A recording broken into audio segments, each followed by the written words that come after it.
শালা চুলগুলাও বাড়ে গেছে, দাড়িগুলাও বড় বড় হয়ে গেছে।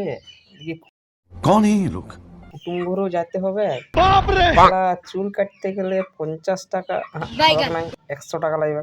क्या बोला तूने? দাড়ি কাটতে গেলে 50 টাকা, 150 টাকা ভাই। 1 টাকা পয়সা নাই, 150 টাকা ভাই চুল দাড়ি কাটবই নি। থাক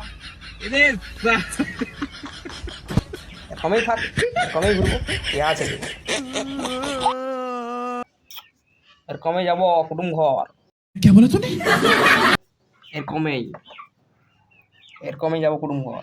अरे तू जा रही বেশ বেশ ঝাকাস করে পরে নিয়ে যাবো। कहाँ से आते हैं ये? কোনো চুল দাড়ি কাটা যাবে না, 150 টাকা দেওয়া যাবে না। পুষ্পা